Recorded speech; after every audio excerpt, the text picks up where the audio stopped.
This show is brought to you by Sparkade, our ADHD game-based learning platform that helps kids transform challenges into opportunities. Parents and educators, join the waitlist at play.sparkade.app/waitlist and be among the first to experience Sparkade when we launch. That is play.sparkade.app. You've landed at Spark Launch, the guide star for embracing what it means to be neurodiverse. I'm Mike Cornell, joined by CEO of Spark Launch, Chaya. Here, we navigate mental health triumphs and tribulations from all across the spectrum, charting a course to the shared experiences that unite us, and discovering how to embody the unique strengths within neurodivergent and neurotypical alike, igniting your spark and launching it into a better tomorrow.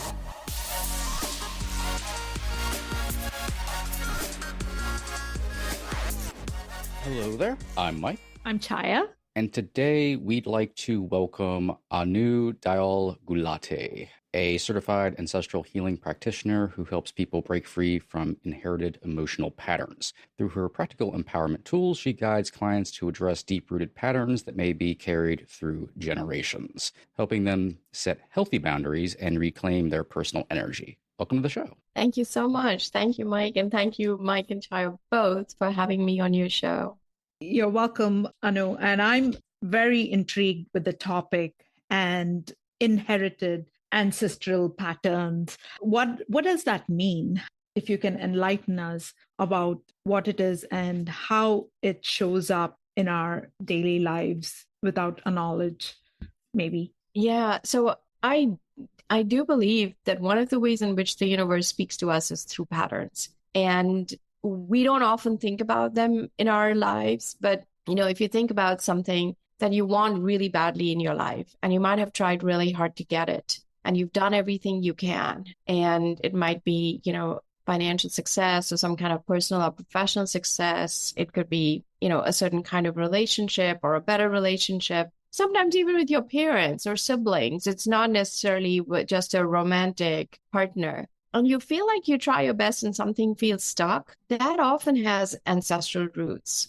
And then there can also be patterns that run in your family, like emotional patterns of, shutting down, sarcasm, anger management. And also there can be patterns in a family of, constantly moving, not having a home, or patterns of like financial bankruptcy, starting a business and not succeeding, or in a workplace, like backstabbing, bosses that don't support or appreciate or acknowledge you. So there's all sorts of patterns, relationships where you feel betrayed or taken advantage of. And you don't always think about it, but underlying that pattern, something is speaking to you, and that something could be ancestral. And so it's actually an invitation to look inward and to shift and release that pattern. So that's how I see it. So it's something subconscious, and we don't even realize that we have it,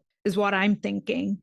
And it shows up, and you're facing the same pattern of obstacles. It's not happening. You desire it, but it's not happening. And you're saying that the gap between the want and the actions possibly could be because of ancestral trauma.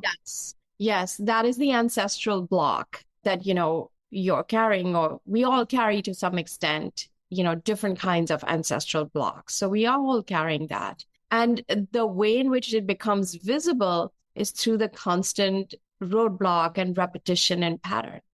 That's what makes the ancestral trauma visible to us. And we can then choose, if we bring that to our attention, we can then choose to work with it and release it. So I think the key is to first recognize it, that it's happening.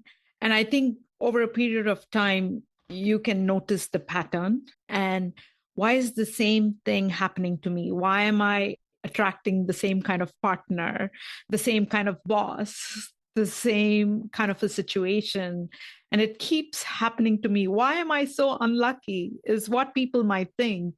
Yeah. But actually what it's doing is the sheer repetition brings to our awareness our blind spot, or, what we are not able to see otherwise. And often it's an emotional pattern that we are repeating, Like I had a friend who felt that she always got a boss who never supported her, never saw her work, like never gave her credit. And it's like she felt like, she was unlucky, like the universe was against her. But actually, what she was doing is she would hold herself back, like not claim credit for her work, and always looking for that support and validation from outside. But really, the moment you can start to give that to yourself, then you have a bit of freedom. You're no longer looking for something outside. And you start to reclaim some of the power that you've leaked or given away to somebody else. And that's, those are things that get built up over time from childhood, from parenting, from our life experiences. But our journey back to wholeness is part of reclaiming all of that power that has been taken away from us when we were too young to know any better. So with the example you gave, what could have possibly happened in their past? That I know they could be different scenarios. It can happen in school. It could happen with families.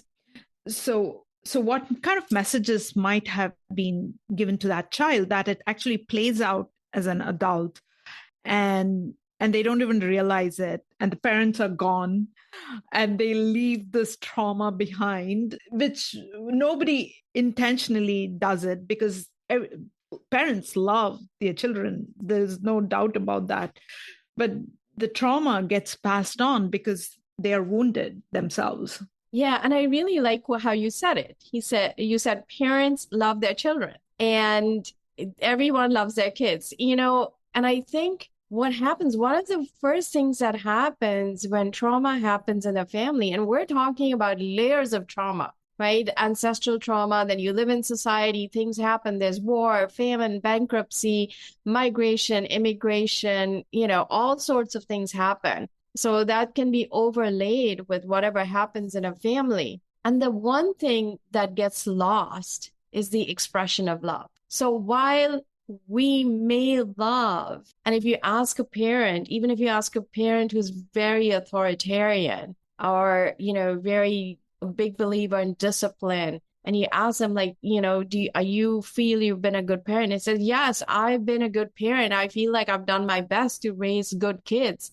But the question is it more important to be the good parent, or what you define as good? Or is it more important to be a loving parent so that your child knows and feels loved for who they are? And I think we confuse the two things, so that's kind of where it starts, and sometimes I feel it's put such a burden on mothers, because in the ancestral healing training that I did, one of the first things we talk about is the connection between the mother and the baby. And many times that connection can be imperfect. The mother can be hospitalized when the baby is born. The baby can be hospitalized when the mother is born. There can be too many siblings. There could be a sibling who's sick, or, but what happens is the mother is not fully available for the child, emotionally available for the child, for the mirroring to happen. The baby smiles, the mother smiles, the baby smiles, the baby cries, the mother like holds it. So that patterning of mirroring and attachment to make the baby feel secure, that gets broken for so many reasons. And the mother herself may have been not able to receive that from her own mother. So again, the patterning is interrupted. So that movement towards closeness and security gets interrupted. And babies pick that up early on. And that sets in motion this idea of there's something wrong with me. And this process of not trusting yourself, not believing in yourself, which then goes on over time. And as you don't have that, you start to search for it outside. But the school and the workplace is not going to replace what you couldn't get. And it becomes our life journey to sort of reclaim that power. We're all entitled to reclaiming it and owning it. It touches on so many things that I often feel, especially in my own life, really reaching for the external for everything I didn't get. That's something true of pretty much all of us. And even if we did maybe get something that we felt like was enough, there's always this feeling of needing something else fulfilled. There's something more out there. And our jump is always to go to the external for those things. It's never to validate ourselves or really look inwards for ourselves and introspect into what we specifically need and what we need to create. And I think all part of that is also what we need to excise in so many ways, especially when you go back to families, and sometimes excising members of your family is kind of part of the thing that you didn't know you desperately needed. So that kind of like goes back to playing into boundaries and creating those, and the importance of building boundaries, not only for maybe other people or negative, unhealthy things, but also kind of with ourselves and our own viewpoints. Yeah. You're so right, because you talked about the boundaries. And one of the things that happens from childhood is our boundaries are getting ruptured and we don't know it. You go to a school and, the teacher's like, you got to sit down, you got to do this, you got to conform,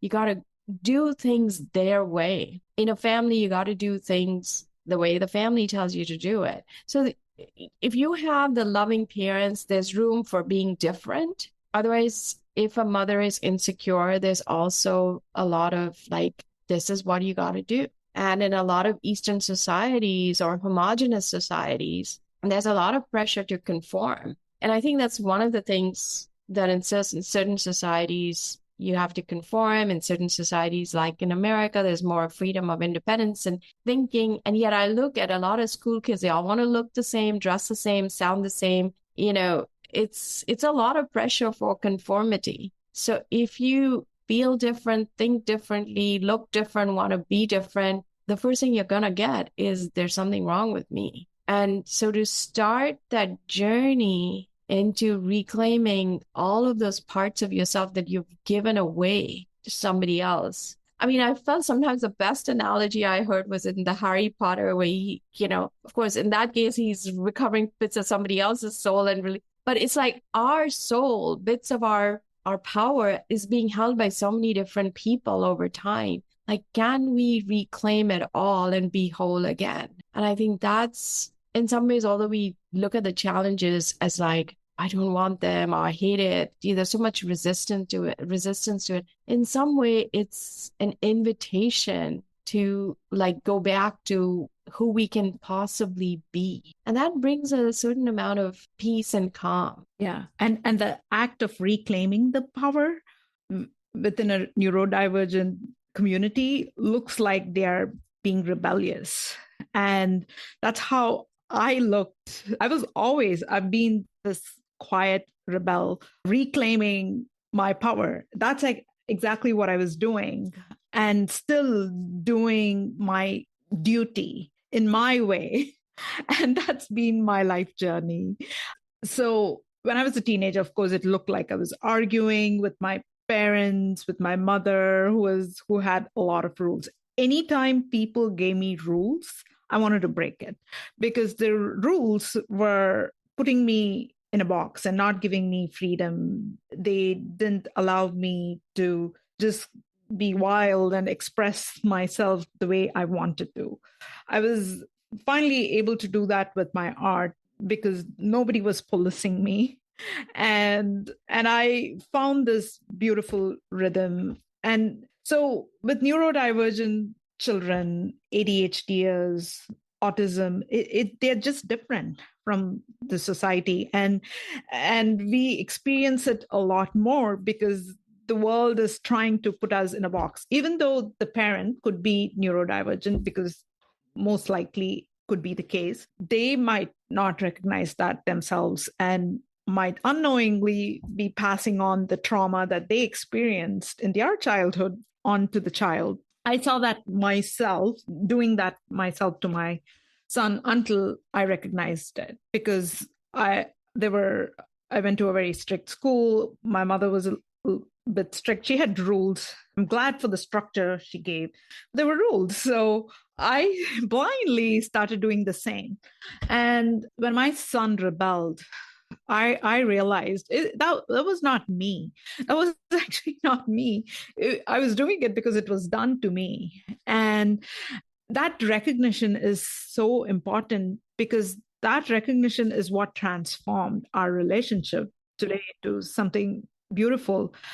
So, Yeah. And so, two things that you've said that I want to touch on. You said your mother made the rules and you rebelled. And then I've seen like clients that I've worked with who have internalized those rules so much, and they've arrived at this stage in life. And it's like, I just want to break free. I've just had enough. But it's been so internalized and socialized that literally their voice has been choked out of them. And that is also hard to see, but nothing is ever lost. Like, you reparented your son, and I hear from women I talk to that they're like, I don't want to do this to my kid. I want my son to have a different relationship with the person he or she, ends up with. So there are things like that. But the second point that I want to talk to you about, which is structure. When we talked about like how love is expressed, how it gets lost through trauma in terms of like the child feeling love for who they are, for what they bring. And I heard this word and I actually fell in love with it, a secure framework for a relationship. And especially with a mother-child bond, the act, and sort of we have these routines for kids, right? It's bath time. You get on your PJs, you get into bed, the parent might sit next to you, read a book, kiss you goodnight. These are all like routines. A child comes home from school, there may be like a snack. The routine creates like a structure of safety and a structure of love. And so if the child is really upset, now we know with so much information on parenting, how we can respond where we're not trying to fix the problem, we're trying to acknowledge how they feel. But the secure framework, the acknowledgement of the feelings, that it's okay to feel this way, it's okay to be upset, it's okay to be sad. But in our society, whatever the person may be, whether they're neurodivergent or not, it's just not okay to feel. You're never given permission to feel. So if you feel something, it's like there must be something wrong with me. I'm too sensitive, I'm too emotional. If you're grieving, it's like, you got to get over it. You got to move on. You don't get over grief. You don't get over somebody. You just start to live, like, you make peace with it. You create an acceptance in your life of your reality as it exists. And the grief can still creep in. So, but the messaging that we get, and especially, I think even for boys, sometimes it's harder with that messaging, the lack of a secure framework. We're like, sometimes I wonder how we all actually function to some extent. It's crazy. How do we make a living? How do we go about our day? How do we end up having kids and parenting when we actually are dealing with so much? And that is miraculous, really, that we end up doing all of that. Yeah, we're carrying our traumas, right? If you don't work with it and flush it out, it shows up unknowingly. And that's why we have to do that inner work and separate the shadow. And I think the clue definitely is pain. And it's by recognizing the feelings and not shoving it under the carpet, right? So it's because they have clues. And anxiety has clues. For me, I had so much anxiety because of all these rules. And my soul is a freedom-loving soul. And for someone like that, it was very constraining. But it was important for me to recognize that and separate the two and free myself. I didn't need anybody's permission. I just had to recognize it and just let my soul free. And I think if you have pure intentions, you don't have to worry. Intentions is everything. Yeah. That's how you just set yourself free. Yeah. And I think when we do something, if a child is crying and we're like, okay, here's another toy or have a cookie or something, we're doing something reactively, something that we have either learned to do but not something we've thought through. Is this the best action at this time? Is it in is this how I respond? Is it love that weakens or is it love that strengthens? But when we start to respond intentionally, we actually set in place a whole new dynamic, a whole new pattern of interaction. And we can, start to shift the path because, although I do ancestral healing work, a big component of that ancestral healing work is accepting the past, accepting that your mother wasn't the way she was, your father wasn't the way you wanted him to be. You cannot go back in time and be read to or be seen on the dinner table or be loved, or you can't stop the bullying on the playground. You can't go back in time and change any of that. But what is the meaning that you make of it today? And how can you rewrite that story in a way that empowers you and takes you forward to answer that calling in your life, what you were really born for? That's that process and that journey, because your ancestors could have moved and you end up without family, and then your father dies and your mother is a single mother. But all of that happened.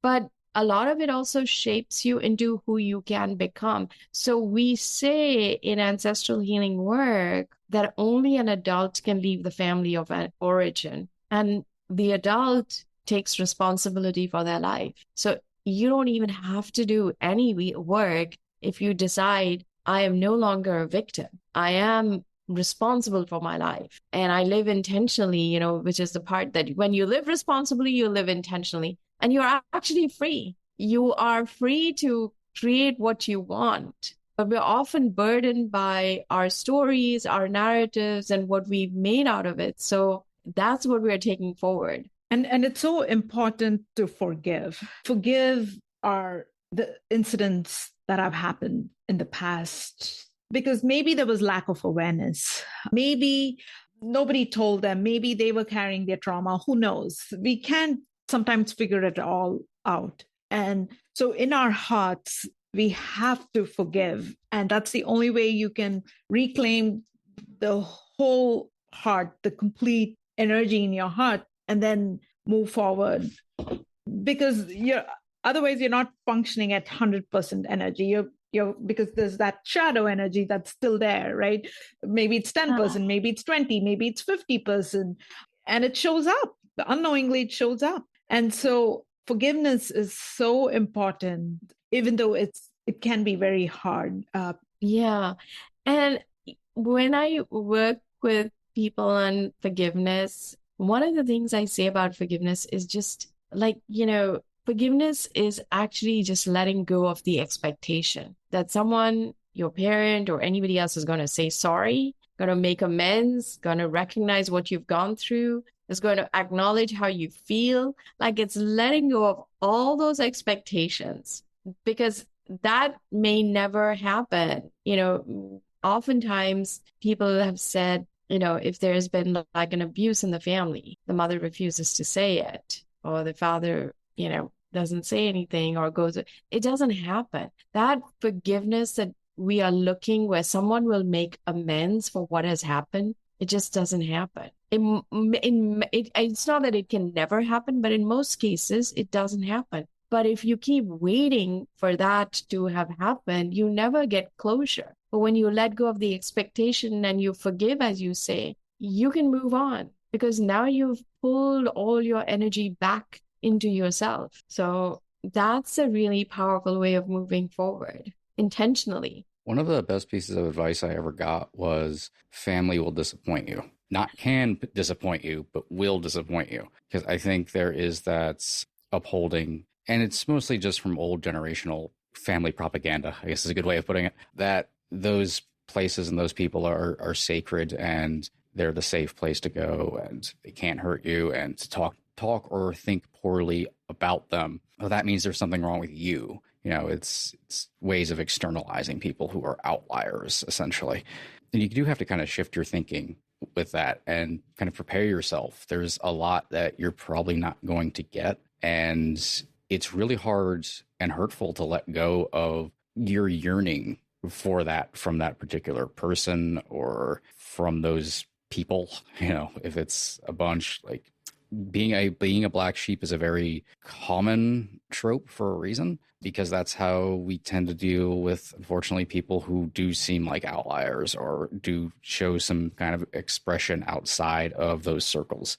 And you long for the acceptance of them at the same time, while also being shunned by them. And you kind of have to let go of the fact that you're not going to get that from them. It would be great if it happened. If you got acceptance, it'd be great if you got an apology for all the horrible things that happened. It would be great if you were seen. Yeah. But there's also a great possibility you will never be seen. And you have to heal, you have to let go of that yearning. Yeah. And that is so hard, right? The black sheep, the scapegoat, there is the golden child that the black sheep or the scapegoat is compared against.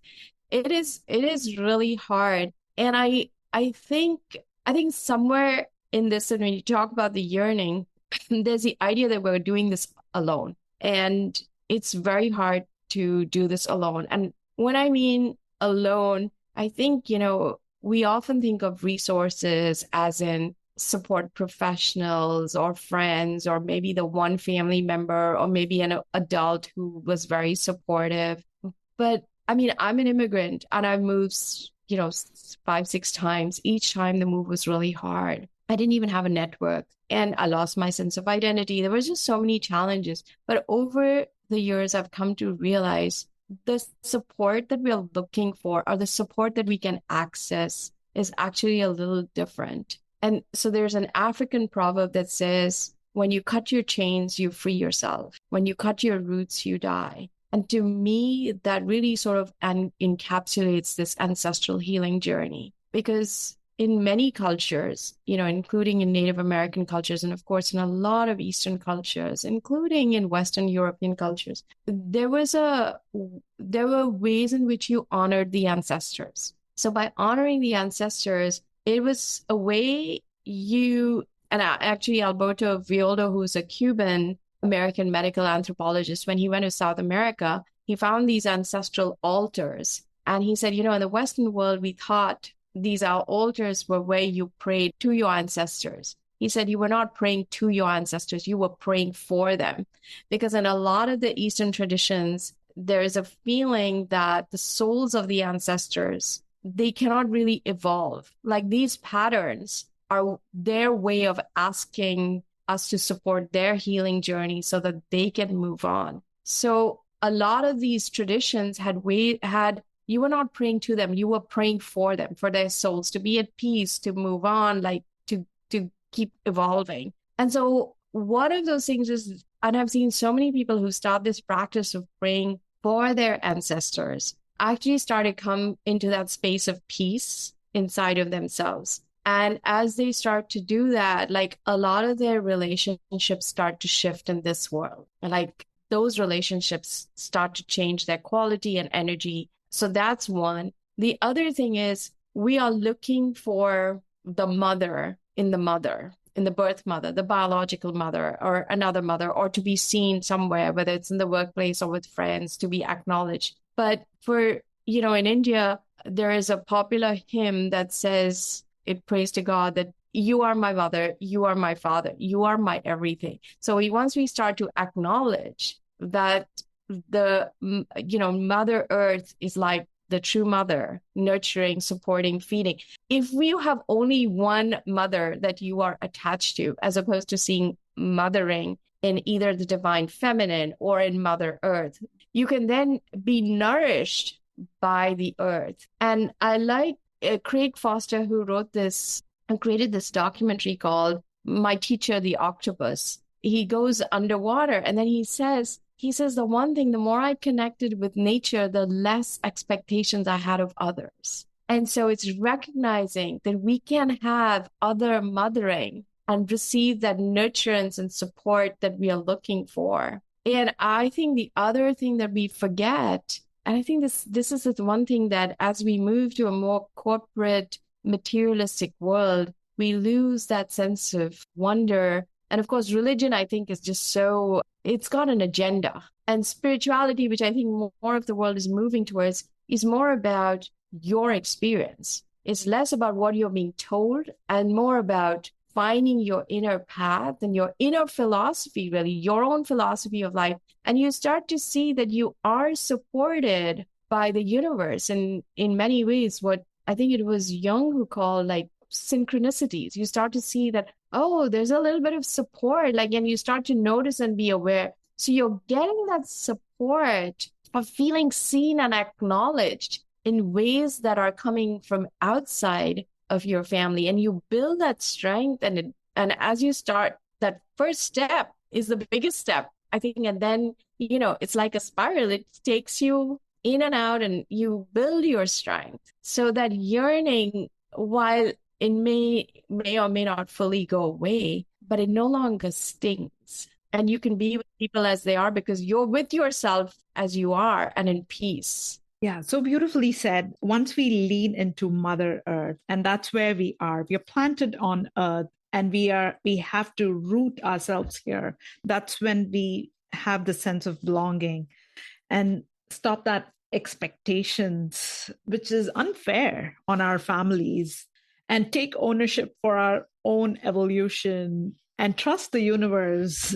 And even in the book Alchemist, one of my favorite, you learn to get messages from the universe, even from a child, from a person from a different religion, from the wind, whatever it may be. You start listening and start creating those patterns and finally find that pot of gold.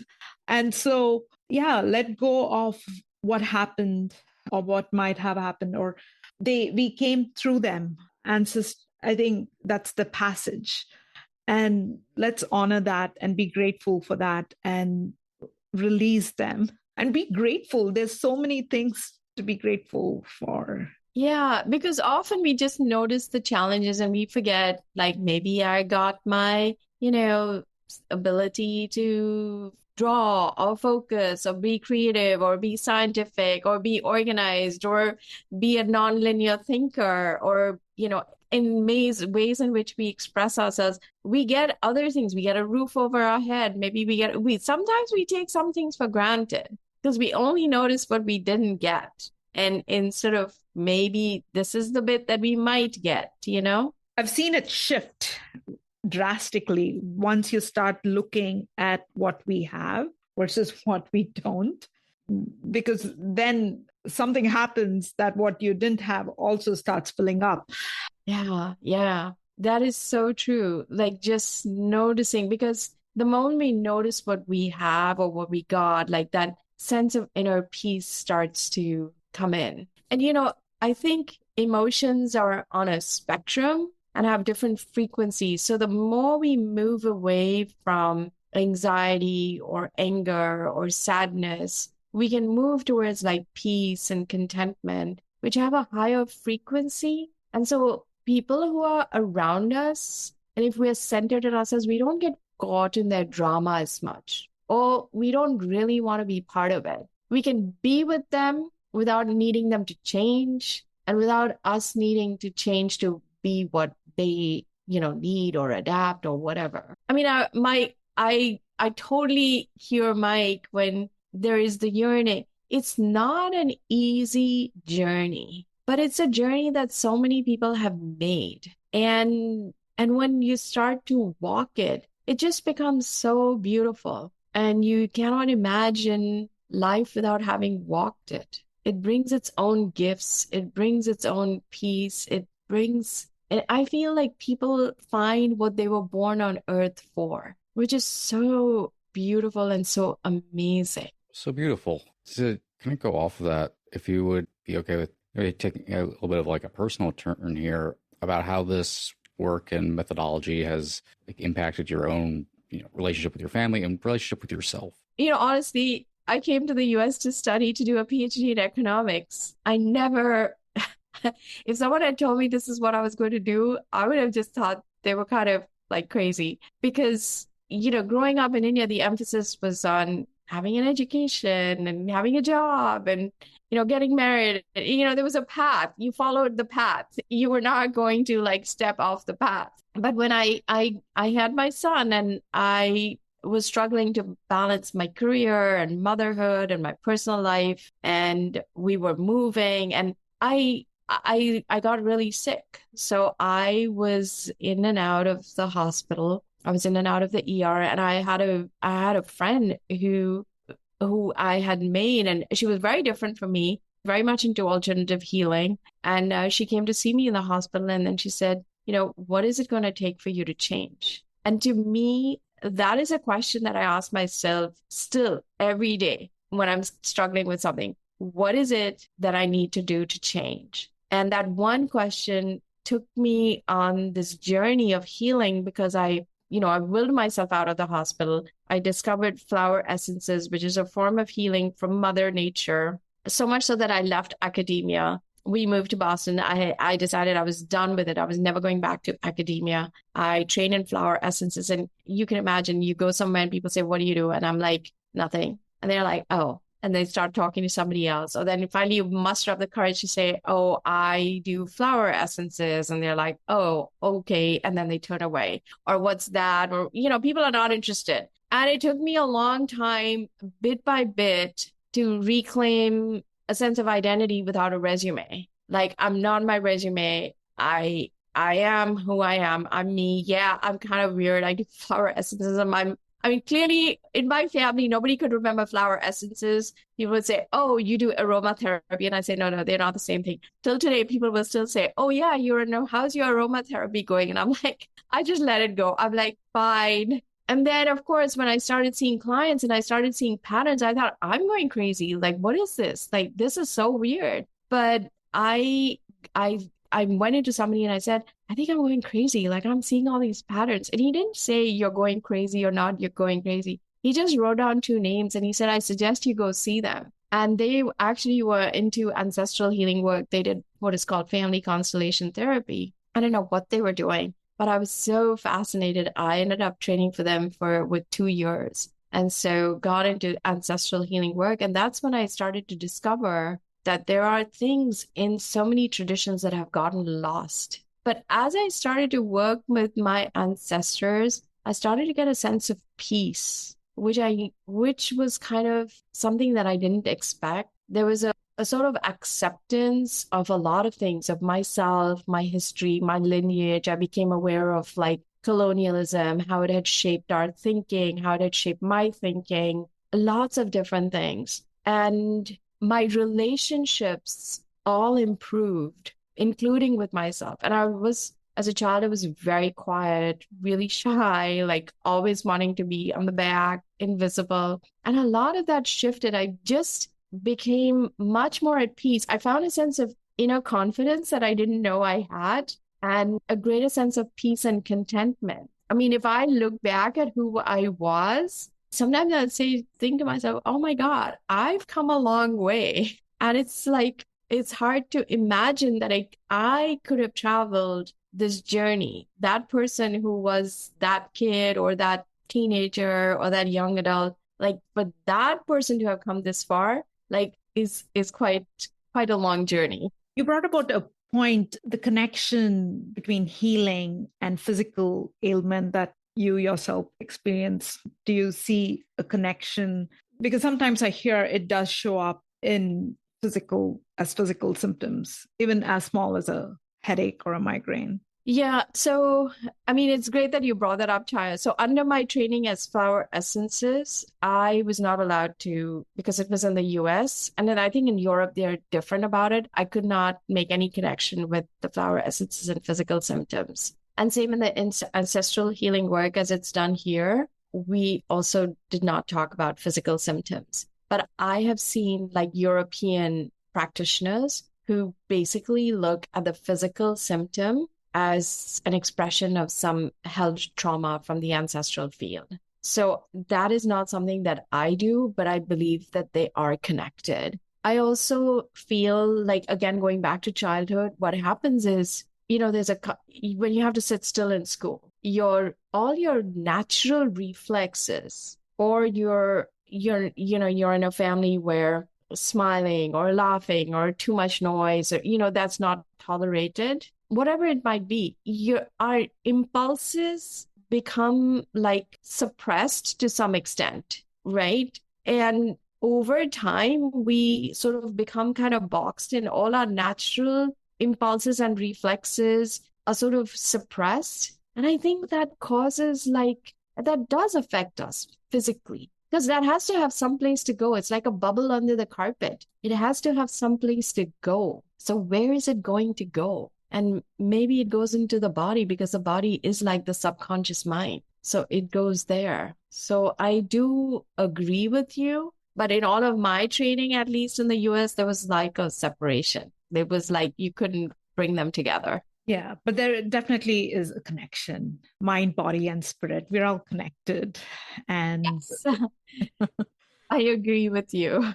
Totally. So for those, if you could kind of, as we wrap up, impart for listeners who may be feeling disconnected from themselves and disconnect from that ancestral lineage that they have, how can they kind of start that healing process? What kind of like daily practices can they utilize? So in my book, I offer a couple of, so my book is called Heal Your Ancestral Roots. In that, I offer a couple of practices, one of which is to create an ancestral altar. Another one is just to offer prayers for your ancestors. And none of these I'm a great believer in shortcuts. So none of these are like to take too much time in the day, maybe a few minutes. So that is one. The other thing is just starting the journey to restoring your inner confidence and belief in yourself. Because I do flower essences to integrate the ancestral and individual work, one of the most helpful flower essences just to begin the journey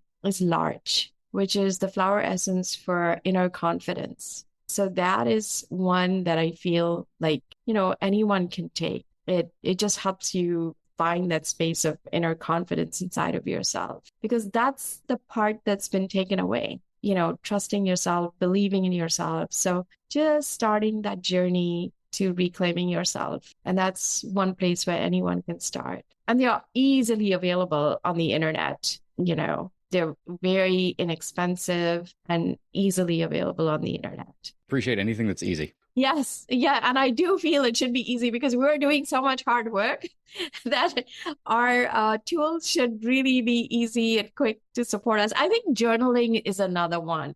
It is like the cheapest form of therapy. And I find not just journaling, I think journaling to your future self or to a higher power or whatever you believe in that supports you, I feel like that form of journaling is more powerful.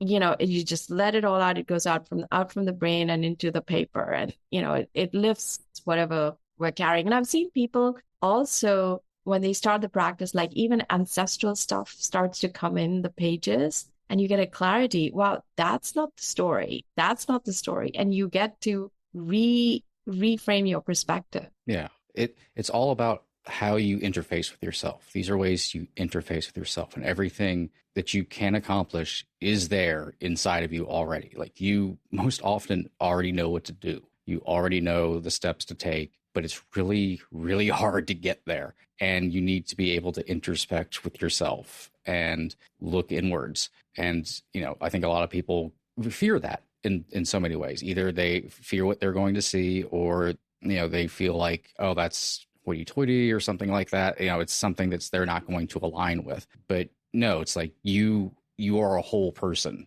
We just aren't utilizing our whole selves. So everything you said has really resonated and is all like excellent points and excellent things for people to explore. And on the note of your book, where can people learn more about your work and connect with you and find things such as your book? Yeah, the book is available on Amazon or anywhere where books are sold. Heal Your Ancestral Roots, Release the Family Patterns That Hold You Back. And my website is just my name. I know I say Anu Gulati, which is sort of shorter, but it's like Anu Dayal-Gulati. And it's like on my website. And I didn't make the book into a course, and it's called Flourish, because I wanted people to just break it out into digestible, easy to do, step by step. I'm always about making things easier. And so I made it into a course so that people could follow that if that was easier. So those are just in different ways. But I also want to say that I think everything that you said really is so true. We just need to get in touch with ourselves and to recognize that we are whole and complete, and just reclaim that. Yes, definitely. And that's something I think we pretty much, Mandy, about every episode of this podcast. It's kind of like that's why it exists, is so people can understand that they are okay, that they are enough, that they are everything that they are looking for already. So thank you for really driving that home, and thank you for coming on the show. Oh, thank you so much. It's my pleasure to be here with both of you today. Thank you so much. Thank you, Anu. It was enlightening, to say the least. It was really great to talk with both of you. Thank you so much. Thank you, and we will see you all next time.